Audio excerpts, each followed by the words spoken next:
one of the questions I get probably asked the most in my EFT workshops and tapping classes is, why do we tap on the negative? Why do we stay on the negative for so long? And I honor that question. I enjoy that question. And I'd like to offer a twofold answer to that question. One side that addresses the energetic aspects of things a little bit, and one that speaks to the science that backs this up. So first of all, your words are vessels and they carry emotional energy, the emotional energy behind those words. If you speak words that you don't truly feel, that you don't truly mean, what you'll manifest is the energy that feels true in your body right in this moment as you speak those words, not the words, not the empty words. And manifestation teachers I follow actually speak to that as they say to set intentions and actually do manifestation practices as you feel an emotional alignment with your thoughts, with your intention, with your desired outcome.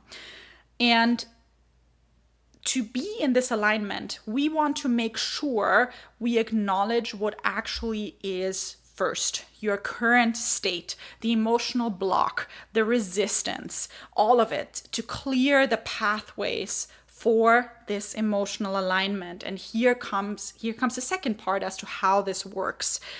Why we focus on the so-called negative in clinical EFT is first of all, in the clinical EFT session, in an EFT session, in a tapping session, even with yourself, you create a circumstance in which the brain can create new neural connections, new positive neural bundles, so to say.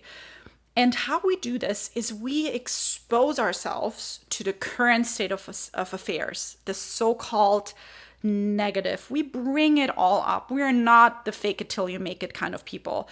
The current reality, we light up all of these so-called negative neural bundles in our brain as we use this beautiful mechanical tool of tapping. And what this does is while we tap, we actively soothe our nervous system and our brain that has been exposed to the old stress. And what that does is, through the repetition of this action, through the exposure and the soothing, those are the two components, our brain experiences the old stress as something that's no longer stressful. It creates these new positive neural bundles. Now, I want you to remember, this does not mean you want to constantly expose yourself to negative thoughts. And I do want to say that tapping, again, creates this safe container that facilitates that shift. So you want to be intentional about creating this kind of container and not expose yourself constantly to negative thoughts in an environment that doesn't soothe your nervous system.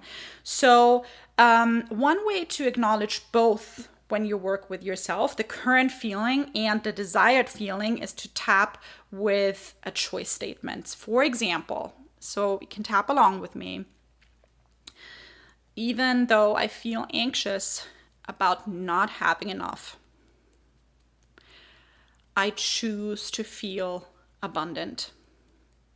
Even though I feel this fear, I choose to feel free.